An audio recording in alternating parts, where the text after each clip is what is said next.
So please, may I come in? Yes, please come, Riju.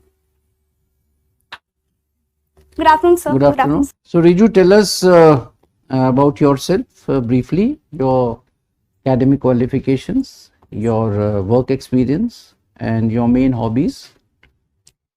Sir, I am RIJU SHRIVASTAVA. I was born in the city of Vidisha, Madhya Pradesh, and I did my schooling from Bhopal. Then I went on to pursue my graduation in economics from Sri Ram College of Commerce, University of Delhi. Post my graduation, I have worked as a LAM fellow with Honorable Member of Parliament in Rajya Sabha, and my interests and hobbies include scrapbooking and journaling. All right. So, Riju, you mentioned that Vidisha is your birthplace. Yes. So, what is the history behind Vidisha? If you can just recall very briefly. So Vidisha has a rich history, and it dates back to Mauryan Empire, where Ashok's first wife belonged to Vidisha, and he was instrumental in the construction of Sachi Stoop near Vidisha. And why is Madhya Pradesh calls itself as the heart of incredible India? Sir, there are multiple factors to it. First one is its geographical location, as heart is in the center of our body, Madhya Pradesh is in the center of the country, and also because heart is one which is keeping us alive. The culture, heritage, geographical beauty, and the various other factors, the rich cultural and social diversity is what keeps our country alive. And why is India incredible? So it has a lot of factors for India also. The rich unity in diversity is one of the main factor which makes India incredible. We have huge geographical distances from north to south, and more than 200 languages, so many cultures. So it's like so many people gelling together, living together. Okay. Tell me, you're working as a legislative assistant to MP, some fellowship you are doing? Yes, sir, it was a fellowship which recently got completed. Tell me, and you have been in Lok Sabha intern also, what is the difference between the election to a Lok Sabha MP and election to a Rajya Sabha MP? Sir, election to Lok Sabha is by the first past the post system, and election to Rajya Sabha is by the proportional representation system.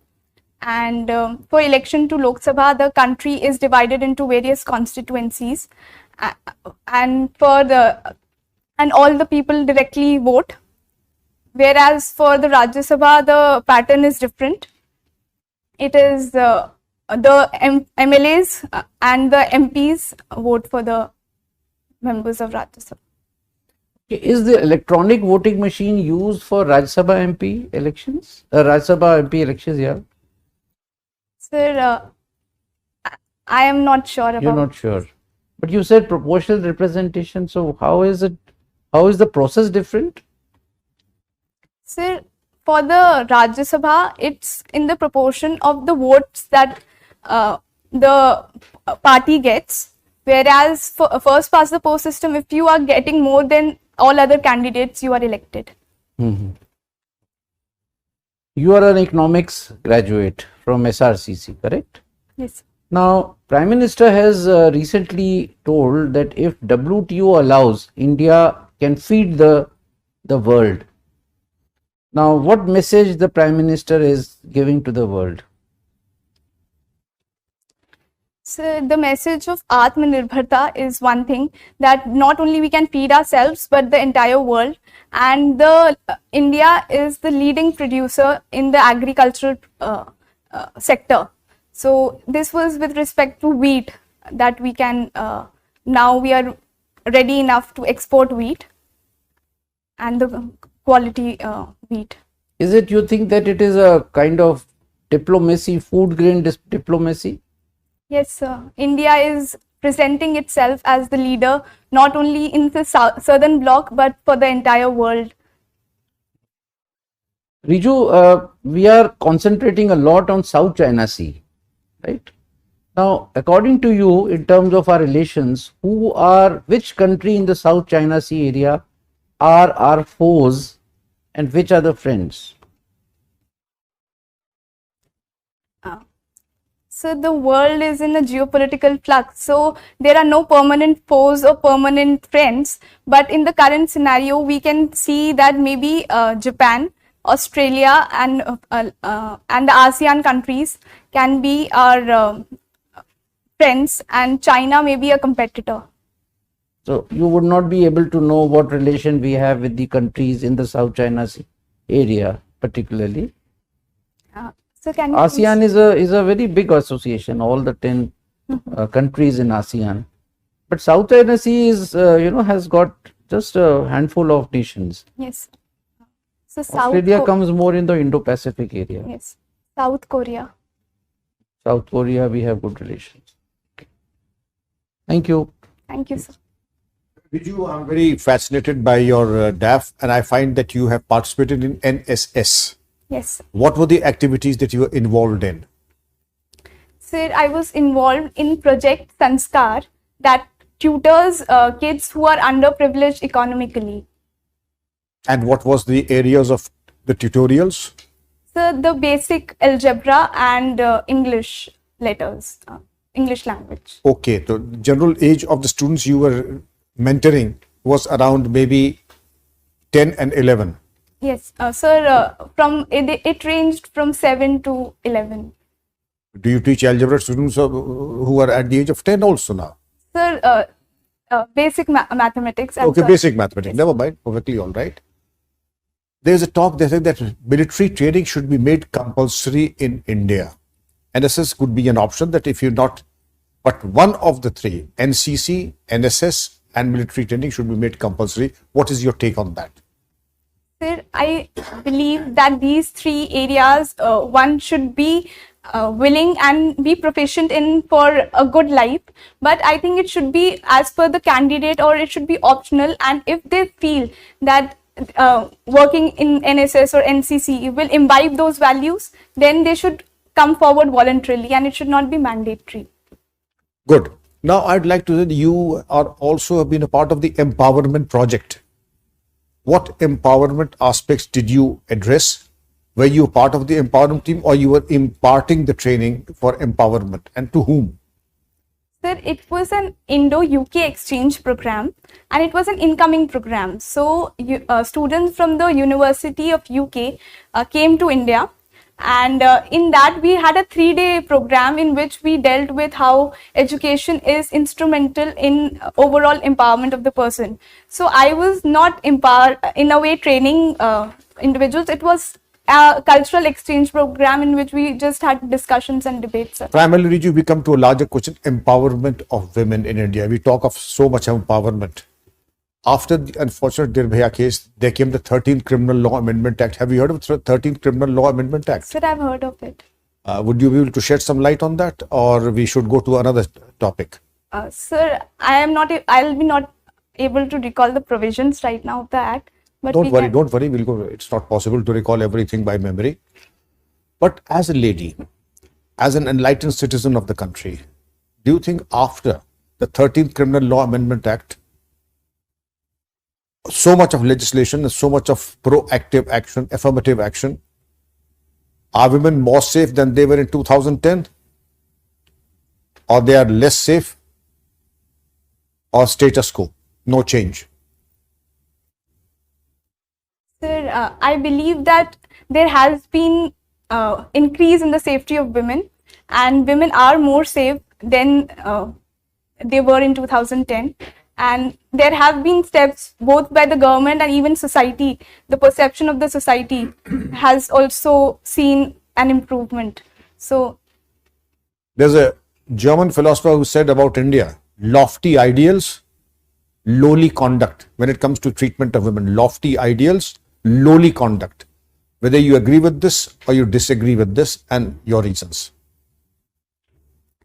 Sir, I do not agree to the statement. Ideals are not lofty. Only when we aim high, then only we are able to move towards the path. And the conduct is also improving.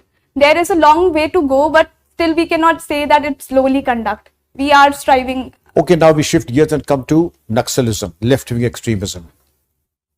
Again, the watershed year being 2010 and today 2022, Do you think we have been able to do something drastically positive to contain left-wing extremism, or we still have a long way to go? Both the things. In the first one, we have been able to do a lot in this field. Operation like the mission Samadhan is doing really well, and still we have a long way to go, as the number of districts in the red corridor is still 50 to 60. So we need to reduce that. But in 2010, it was that 40% of the landmass of the country is impacted directly by the left-wing extremism. Today, certainly not 40%, it's much, much less than that. Yes, sir. So, do you think that something positive must have been done? Yes, sir. Certainly, sir. Okay, my last question. You are a district magistrate and you have the option of picking up an assistant for a very sensitive role. One is very competent but very dishonest. The other is very honest but less competent. Whom will you pick and why? Sir, I think I'll pick the one who is honest and less competent, because training and skills can be acquired through practice and imparting training. But honesty as a virtue comes from within the person, which is very difficult to maintain. Thank you. Thank you, Shanta. sir. I'm interested in history, and you are a resident of Bhopal. I go there. Which three places of importance you would like to show me in that order? Please tell me. The first one would be Bhimbetka Caves, which is very near.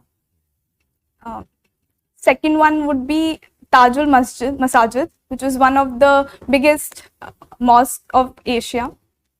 And so third would be, it's nearby Bhopal, Sanchi Stoop, or the fourth one could be Bhojtal Lake. How old is the mosque? So it dates back to 14th or 15th century. I'm not able to recall the exact. And Bhimbetka? So Bhimbetka dates back to Paleolithic age, prehistoric times. Worth seeing. Yes, sir. Worth seeing. You are Yes, recommending. sir. Worth seeing. Okay. Definitely. Any cultural center in Bhopal? Because we keep hearing here and there that a lot of cultural activities, plays. So Bharat Bhavan is one. Bharat Bhavan is Yes, one. sir. Ravindra Bhavan, Bharat Bhavan. So a lot of cultural activity Yes, in sir. Bhopal. All the time. Okay, I can ask you some questions. Say, are you aware about NDRF? Yes, sir. What is it? National Disaster Response Fund. And National Disaster Response Force also. Right. Now, how effective is it, you think, Sir, in tackling the disasters and all? By your assessment. Sir, I feel it has been quite effective in tackling disasters, and the emergency response that it gives is really worth appreciating. Many a times, sometimes we've seen that maybe it has not been that effective, but overall as a response force, I find it really effective. Where in recent times it was in the news? Which problem? Sir, I've just... It's okay. If you don't remember, it's all right. We have seen, I'll ask you some questions on the external front. Are you aware about ASEAN? Yes, sir. What is the full form of ASEAN? Association of Southeast Asian Nation. Asian? Nation. Very good. Is India a member of that? No, sir. No. Now, a very burning question. There had been many bank defaulters. You may have heard the name of Nirav Modi, Vijay Mallya, etc., etc. They have been absconding for long, absconding or caught in legal tangle. Have you ever thought that what would be the best way to bring them back here?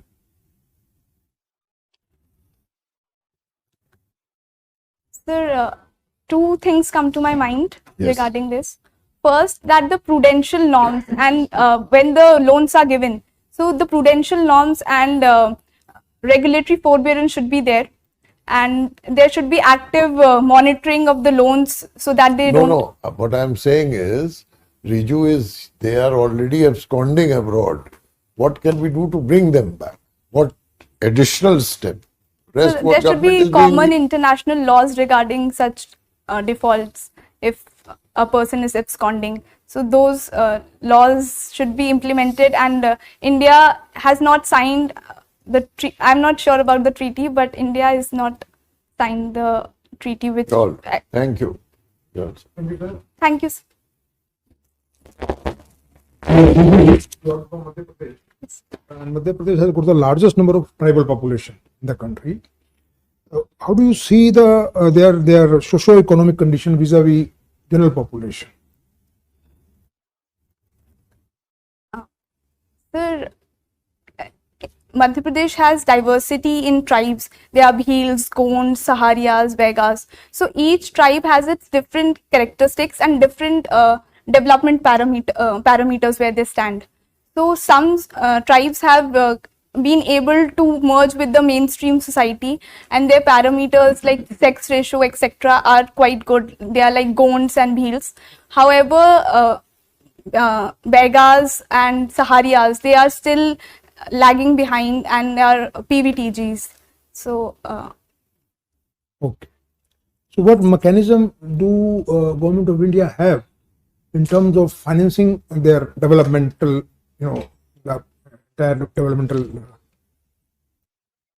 activities or plans? so there are some central sponsored schemes and central sector schemes. One, we have Eklavya model schools specifically for tribal students, and one more scheme which has recently come up is the MSP, the food for where tribals can come up with their own indigenous products that they are making, and try food. The development corporation can help in marketing those products. So these are some of the. There is some kind of flagship plan also, some overarching kind of strategy for comprehensive development of tribals using different schemes. Any idea? Have you heard of tribal supply? Yes, sir. How does it work? Tribal supply. What is the strategy? And how tribal supply is being financed? Sir, I'm not sure about. Okay, no problem. It's okay. Now you have also RIJU worked as Green Governance Initiative as young leader. Yes. So whatever experience you have gained as young leader, do you think you will be able to implement when you become district collector? And will it not, because when you talk of green governance, so there is generally conflict with the vested interests of economic development. So how would you balance? Sir, answering your first question, that how would I use it in as a DM? So, sir, when I was working, I was working on a particular sustainable development goal, that was quality education, SDG 4. So I came to know some of the problems that children face in quality education. So those problems can only when we know the problems we can find solutions. Okay. So as DM, one of the things is to come up with innovation and also implementation of the policies. So innovation is possible only when we know the roots and the causes. So that is where this would help me. I have in this particular sector. You are also associated with the Member of Parliament's this scheme. Yes. You were there as intern also, then legislative assistant Yes. also. Now you have heard of scheme MP lads. Yes. MP lads have been in controversy because of special privileges for MPs and sometimes corruption issues also. But do you also see some positive, some significant things about it, positive from the positive point of view? Sir, Can you tell me two things which are unique about this scheme, which can really be can be termed as its positive sides? Sir, first one is that MPs are given the 5 crore fund that they can use in their district, in their constituency. So as MPs represent the will of the people. So having certain financial powers in their hand to bring development in the constituency is nice in that way. And we have seen many constituencies utilizing the fund. Telangana is the leading utilization state for MP lads. So in many constituencies, we have seen that the fund has been utilized. And with that fund, on the ground level, many infrastructure, social as well as physical infrastructure projects have been started. Okay. Suppose I am in a village and I need a kind of water harvesting structure in my village for improving the agriculture or farming in my village. So if I go for the applying to BDO through panchayats and then it goes to the district plan, etc., how much time do you think it will take? Roughly some idea? So it depends on the efficiency Even if of the system is very efficient. it would take a few days at least. But in MP lads, Direct- 45 days is the condition that within 45 days the work must sanction Yes, by the district collector. collector. Yes. So that is one very distinct advantage, that wherever there are some small gaps in infrastructure, MPs can use their funds, and the district, as per the guidelines, district collector is obliged to sanction within 45 days. Yes. And okay, fine, thank you. Thank you, sir. What is meant by developmental economics? So development is a very broad concept.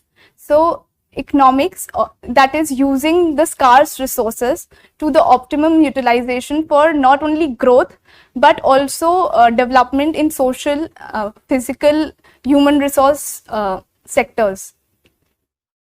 Can you provide any instance when this has been so done in India? Sir, it's the current strategy of the government, the socialist inclination is towards developmental economics only. What are the main challenges to the promotion of education of girl child?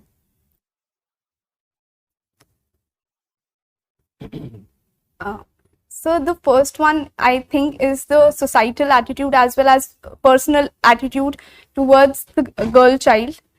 She should be seen as equal, and many a times we've seen that they are treated as burden due to a lot of factors, dowry, etc., associated as evils with the.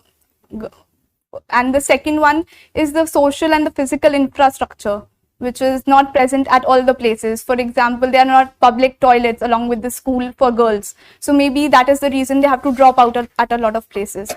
And so third, networking capacities of girl, because they've been restricted a lot many times to home, and they have not been able to get suitable employment in, like their labor force participation rate is also low. So networking and social capital is not built. So How has been the practice of independent directors in the companies so far? sir, I am not very good I don't have a good assessment on this. Okay. Next question, you are the DM in a district which is having a problem of social disharmony. How can you use social media to deal with this problem?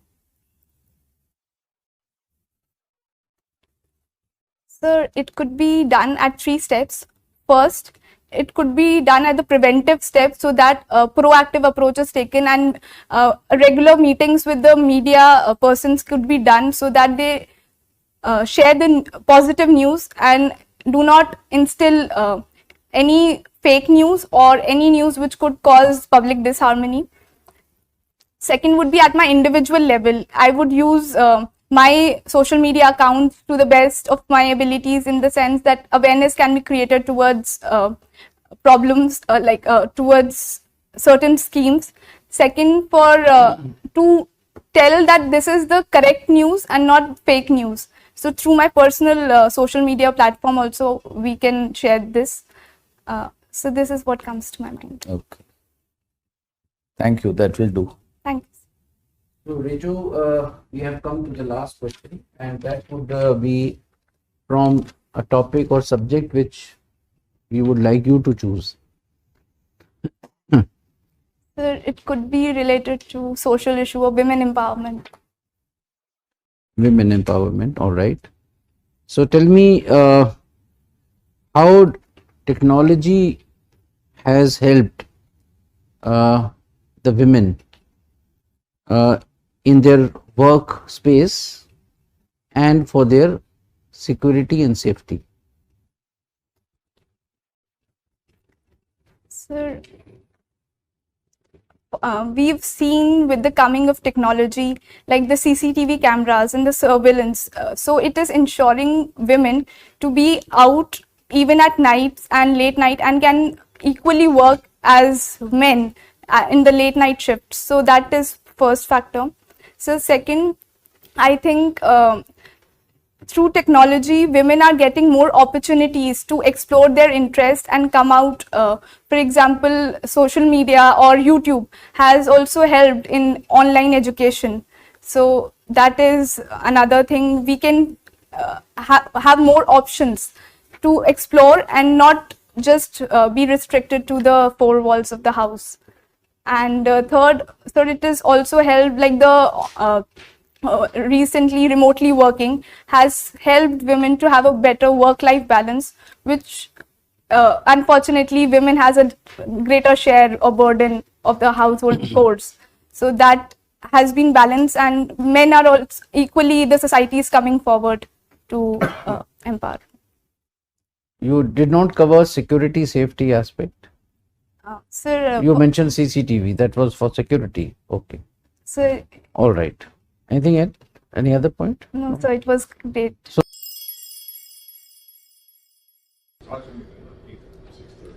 So Riju, before I give comments on behalf of the panel, you can just mention to us how you think you performed. Make your self-assessment. Sir, knowledge-wise, I think I need to brush up somewhere in some of the fields, and so this is what is coming to What? mind. Let's be more specific. Knowledge-wise, what knowledge in the sense of the questions that were asked? Sir, I could have given more points, suitable points to the answer. Which answer? The last, All the questions. the women empowerment one, or Yes, that you could have, yes. So I'll answer, give our reaction, every time you mention. What else? sir, this Okay. is So, see, Riju, you have done very well. Your performance, the panel has very impressed, and you have a varied interest. You could cover, very well informed, could speak and field questions on almost all topics. It's a different matter that some of them may not be so structured, some of them may, but some of the questions that you could not structure them, I think you could think of, since you yourself mentioned that women empowerment is your topic. Yes, sir. So always remember, you must prepare in advance. This question, 50%, 60% of the boards, one doesn't know which board you will land up in. But be prepared. They may ask you the last question as to sir, what. I wanted to ask, should we say something or should we just say that it's You tell, what does your conscience say? so it depends on the situation, how your interview is going. No, interview has gone off well as per your satisfaction, and then also the question is asked, what would you do? So maybe we can prepare and then tell them that this is our comfort area, or this is where we want to talk about. This is the area we should. On the last question. So if they ask that, like in the board you asked that whether you want to. So what is your decision? Should you say yes and tell the topic, or should you say no, ma'am, it's okay, no, sir, it's okay? Sir, I'm not sure about this. So that's what I'm saying. You must say that, sir, you may ask from this or this or this. Okay. You picked up, a very good subject, and don't never ask them to ask from your hobbies, singing, dancing, guitar. What question? I mean, we are discussing such an in a intellectual discussion. Suddenly guitar comes, so that shows how your mind, you're looking for the Focus safer towards- pastures. something where you're passionate about. Never do that. But you must say, yes, sir, ma'am, I would like you to ask from this area, women empowerment. And you chose a very good topic because you're a woman, and so, but be prepared, be structured. Women empowerment can be on what are the judicial decisions, Supreme Court landmark judgments on women empowerment, right? What have been the administrative reforms on women empowerment? A specific. There can be women empowerment, they can even say Madhya Pradesh. What has Madhya Pradesh done for women empowerment? And likewise, legal, social, right? This is one. So otherwise, you were very good, and some of the current affairs, probably our panel, member found that you could brush up your current affairs a bit more. If you want, Anilji, you can mention some of the points because she can be. Yes. I asked you this question, particularly you were working in member of parliament as an intern. And this is one of the most important schemes for MPs. Correct. Yes, sir. So I think Sir, you touched I one good point. You touched one good point that they are public representatives and they can really they know better about the local requirement. But this one point also is very important. Yes, that sir. the kind of fastness, the quick, the way the schemes of MP-led can be implemented. So you can see on the ground within 3 months the entire structure, Yes. which would take some time, maybe minimum if the system is very efficient. Because system is like that, because it goes to panchayat, then it goes to BDOs, district, then there are budgetary provision has to be made for this. So 5-6 months it takes even to start to sanction the scheme. That is the normal procedure. Yes. Whereas in MP-led, 45 is the upper time limit. Yes. Within 45 days, district collector has to, once honorable MP writes on his letterhead to the district collector that this scheme is sanctioned, within 45 days from that day, the scheme has to be sanctioned, and immediately it goes to the department for execution. That is one good part of it. There are of course a lot of controversies about it. Yes, sir. And second part also is equally that third part. One you have already mentioned. Third is this social auditing is inbuilt in this, because every member in the constituency knows that this MP is getting 5 crore rupees where it has gone. It's going. Yes. So that social auditing is inbuilt in the scheme. Inbuilt. So that is another. Anyway, you are not off the mark. You really made a good point. And on green governance issues also, because women, you said education. That was, but green governance का भी एक दो point इसमें और if you could add it on the environment side. When we talk of green governance, so that aspect also, how green governance you would be implementing in as a district collector. So, Riju, you have to brush up economics a bit more. Somehow, I don't know why I'm getting this feeling that you had not replied to one of the economics. Yes, Which the one was it? Independent directors. Yes, Independent director. It's very, Yes, and yes, application of developmental economy. yes. And you are a eco, yeah. SRCC is one of the best institutions, so brush up that eco also. Anything you would like to ask us? Sir, the questions like in some of the boards I've seen, what is your biggest achievement in life or what is your biggest failure? So in such questions, how should we answer? Like for the what I personally believe for the achievement, there's no one particular instance that I think that this was my biggest achievement. It could be the things I was not able to do, and with practice I'm able to do. That is, I feel accomplished in that way. Maybe it's driving, or maybe it can be anything which I was not able to do earlier and now I'm able to do. So can we reply such, or we need to be pinpointed in the such type of questions? In such interviews, what have you replied? If we can just get an idea. Sir, I've replied this only. What? Driving? Sir, doing. इसका हल्का है थोड़ा सा. So, Had I been you, I would have said, sir, my reaching to this stage and appearing before the esteemed board for civil services, I think I consider that as my biggest achievement. Yes. I don't know. I'm अपनी बात कह रहा हूँ. I'm not imposing on you. So driving was just an example. I didn't mention driving, but doing things which I am not able to do earlier, and with constant practice I'm able to do. All those things make me feel achievement or accomplished. So that was it. See, first thing is that it should be related to your own success.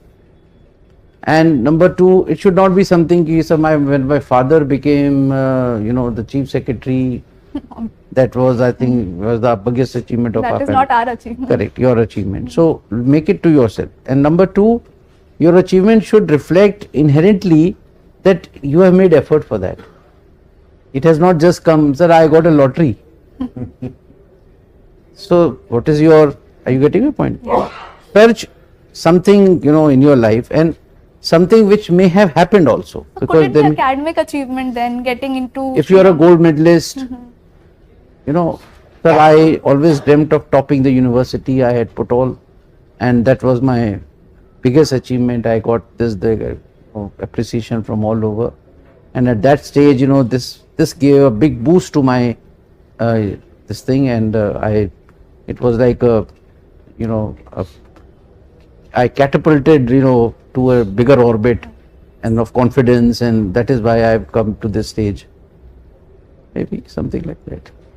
Qualifying, I've done PhD in with Lok Sabha. It's not a big achievement. Studying or doing something within studies, if you have done something great. Or, sir, when I was rewarded by the Prime Minister of India, for my achievement on this project, and I was called to the Rashtrapati Bhavan or this. It's a big thing. Think big. Yes. Talk big. Anything else? No. Sure? Yes. So you will be appearing in the UPSC for the first time? So for the interview for the first time, Okay. and this is overall my second attempt. So you have done some mocks before. Yes, sir. What you were referring were Yes, sir. related to the mocks. Yes. Alright. So we have given you 66%, RIJU, today. We are quite impressed. Now some of the things that we have mentioned, I think if you plug them, you are a 70%er. How have you done your main exam this time? I think it was good. I completed all the papers. Very good. So all the best. Maybe we'll find your name in the list. Thank you.